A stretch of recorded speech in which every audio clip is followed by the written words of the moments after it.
and so are his words. You will find references to literature, history, and philosophy that twinkle like stars throughout, making this so much more than any kind of manifesto. To translate such a work has been an honor. My co-translator and I have been faced with many decisions, at all times to ensure that the author's extraordinary voice can best be perceived by English-speaking readers. First, we were asked to address this version to a joint British, American, Canadian, Australian, and non-native readership. That has been challenging, to say the least. Perhaps it is also an international endeavor that you will appreciate as forming part of our collective global future. Second, we needed to convey a host of cultural references underlying the prose.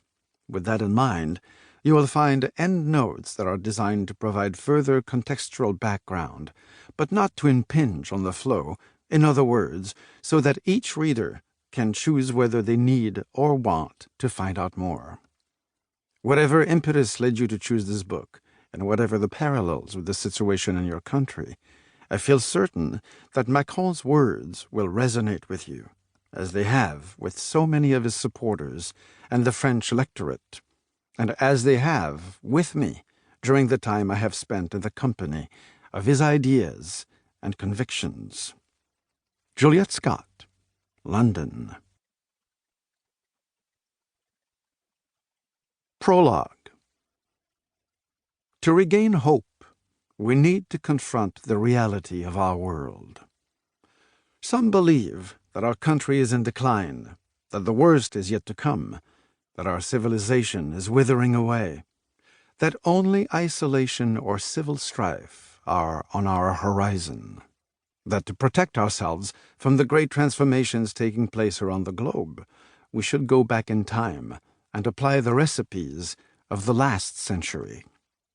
Others imagine that France can continue on its slow downward slide, that the game of political juggling, first the left, then the right, will allow us breathing space. The same faces and the same people who have been around for so long. I am convinced that they are all wrong.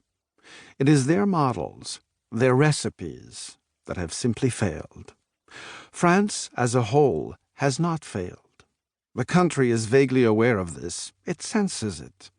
And from there stems the divorce between the people and those who govern them.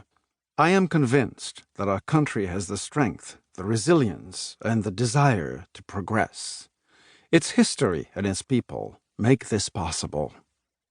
We have entered a new era: globalization, digitalization, mounting inequalities, the climate threat, geopolitical conflicts, terrorism, the disintegration of Europe, the democratic crisis in Western societies, the doubts pervading the heart of our society. These are symptoms of a world in immense upheaval.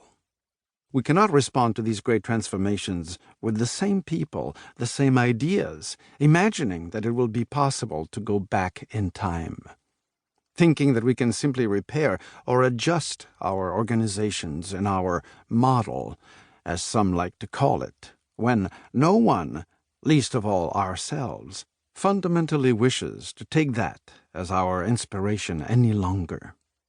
Nor can we expect the French people to make never-ending efforts by promising them a bogus way out of the crisis.